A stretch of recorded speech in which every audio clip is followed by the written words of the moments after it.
everyone. Welcome to the lecture series of Mobile Computing and Wireless Communication. I am my instructor Miss Alpa Rupala. So today's topic is coding and error control. So basically topics to be covered today is first of all we will learn regarding to the error, then after types of error, then error detection method, then different error detection method which are parity bits, CRC and checksum. So first of all, what is error? So when we are transferring data from sender to receiver, and suppose our data we are transferring into by a digital transmission method. So according to it, suppose my data is being transmitted from the sender to receiver. At that time some noise occur. So due to this noise, some data can be distorted, and that distorted data will be represented as the errors.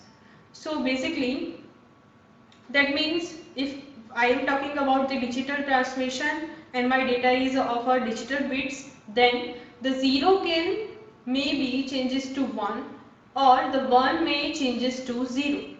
This is the kind of one error. Okay, so for reliable communication we must identify the error and we must need to solve it. So error can be two types of basically the content error and flow integrity error. So content error as an example we have already seen 0 may be changes to 1 and 1 may be changes to 0. And the flow integrity error means our block is missing, our data is missing. So we need to send the retransmission request to the sender to send that same data which is missing. So this is what exactly error is and the types of error. So basically there are three types of error according to the content error. Okay, according to content error we can have three types of error. There are single bit error, multi-bit error and burst bit error. So first of all single bit error. So we can say that in our whole data one bit is flipped from 0 to 1 or 1 to 0. In our example, the sended data in which one bit, that is bit 0, is at receiver side received as 1. So this is known as the single bit error in which there is only one bit is being flipped. Now the next type is multi-bit error. In multi-bit error, basically more than one bit is flipped. Okay, more than one bit is flipped or more than one bit is having error. So ultimately this is what kind of error? Multi-bit error. Now third type of error is burst bit error. So in burst bit error, in this frame contains more than one consecutive bits corrupted. That means more than one bits are flipped, but this all bits are in a consecutive order. So this is known as the burst bit error. So what is the difference between multi-bit and burst bit? In multi-bit there is a same fundamental, like more than one bit is corrupted, but it is not compulsory that all the bits must be consecutive. But in burst bit error all the bits are consecutive which are corrupted. Now the next topic is error detection method. So there are basically different kind of error detection method. Okay, so basically we can have the redundancy method in it, in which whatever our original data is, we are having some generating function. After generating function we can have some redundancy check or extra parity bits to be calculated. Then after that extra parity bit will be combined to or will be added to our original data, and that combined data will be sent to the receiver. At the receiver side, the receiver must need to first of all eliminate or reduce the data parity redundancy check. Okay, then after it need to check the parity. If the both parity is, if both the data is same, then it will be authenticated. If the both data is not same, then it will have some error. So by this we can say that error detection method we can have three types of error detection method. First one is parity check, second one is cyclic redundancy check, and third one is checksum. So we are learning three of them one by one. First one, that is parity check. As I had told you that we need to identify by generating function, we need to calculate the parity, then we need to check that both are same. If both are same, then it will be selected or accepted. Otherwise it will be rejected as there is an error. Okay. So now the next one is parity check. In parity check, there can be a two type of parity check, even number of parity and odd number of parity, in which whatever your data is, in that data we will need to identify or calculate the number of ones. And we need, if I have selected that my parity checking is on an even parity, then I will strictly follow that my number of ones will be in an even figure. If I am selecting that my parity will be odd parity, then I will strictly check that my number of one must be in an odd figure. So ultimately, according to it, we can have, suppose my at the center side data is 5 times 0 1. Okay, there is basically 7 bits of data, in which number of ones is 3. The count of 1 is 3.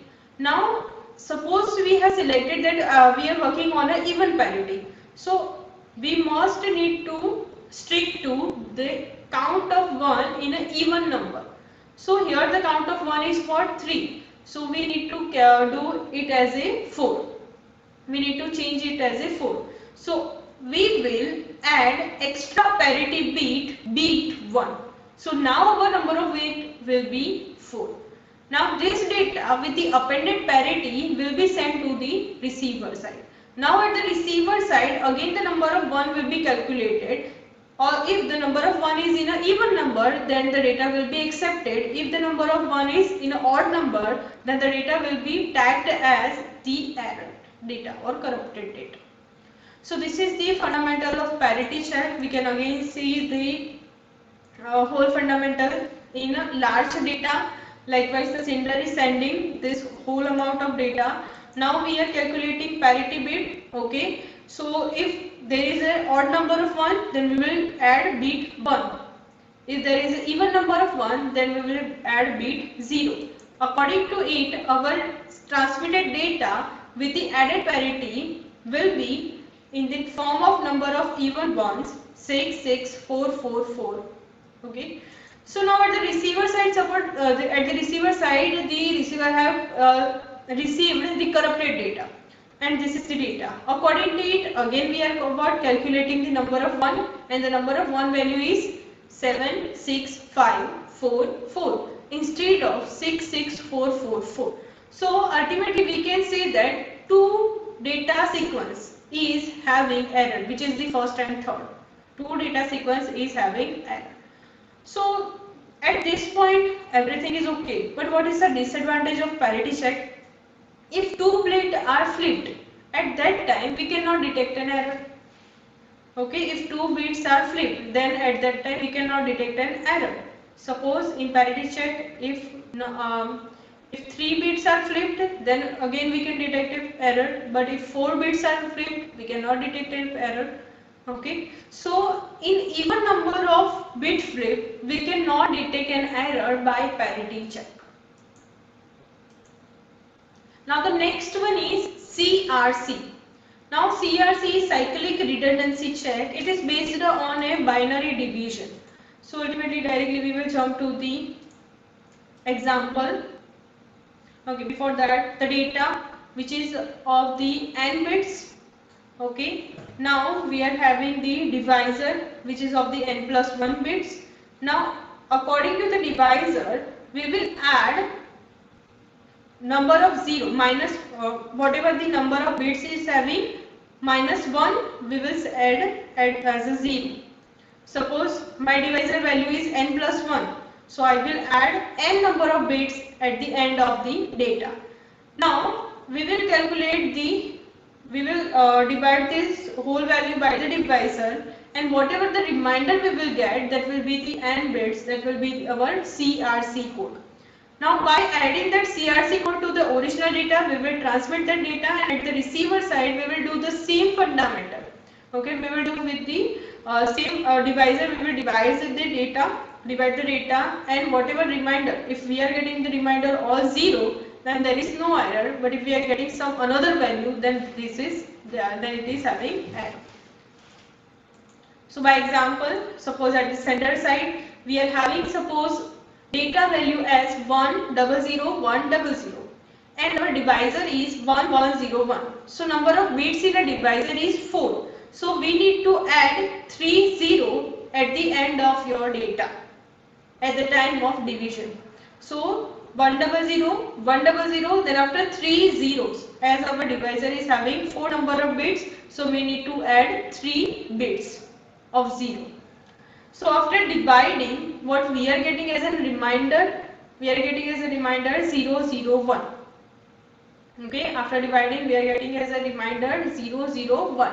Now at the transmitter side we need to send the data as 100100001. We need to add CRC after the data, after calculating the CRC. Okay, so now at receiver side we will do the same fundamental, but the data with appended CRC. So now at receiver side the data will be 100100001. That is the data plus CRC at the receiver side. With the same divisor which we were using in the transmitter side, we will divide it at the receiver side also, that is 1101. So after that, if there is no error, then at reminder we will get 4 times 0.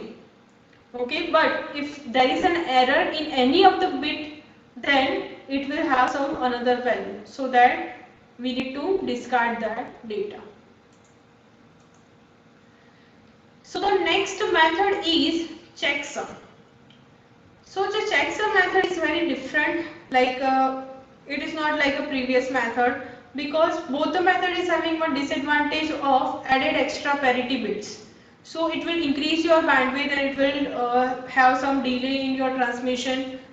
Okay, so to reduce this all fundamental, some another technique was developed, and this technique is known as the checksum. So now in checksum, suppose for longer, even though for a longer data, we cannot use parity bit, and we cannot use this CRC code. Okay, because this calculation will be very difficult, and we need to wait until the data is finished. But by checksum, we can have a large number of data to be calculated without increasing the bandwidth, and all the fundamental will be okay. So checksum at 216-bit integer word. Suppose I am having 32-bit data. First of all, what I need to do, I need to divide it into 2 equal parts, that is 16-bit and 16-bit. So I am adding 2 16-bit data. Okay, we can see that we are having just normal XOR operation, addition operation on these 2 bits, bit by bit. Okay, so we are having one carry as a 1 after adding this 2-bit data. But we don't need any of the carry, so we will wrap around this data. Okay, we will wrap around this carry 1. So after that we will have some data, and this is known as sum. Now to calculate checksum, what we need to do, we need to invert the bits. Like at whatever place we are having 0, we will invert it to 1, and whatever place we are having 1, we will invert it to 0. Now at receiver side, same bit will be received. We will do the same fundamental. Now if both the bits are same, then all the process will be same, and at this checksum we can get the value as 00000. Okay, at checksum we can get the value at 0000. So basically, if all the bits are 0 in a checksum, then the data is not corrupted. But if any of the bit is other than 0, then the data is corrupted. This is the fundamental of checksum. So we are having some practice example on it. So we have learned regarding to the error, types of error, in which error detection technique, different parity bits, then CRC code and checksum. Okay, in next lecture we will continue with the error correction technique. Okay, thank you. We will meet in our next lecture.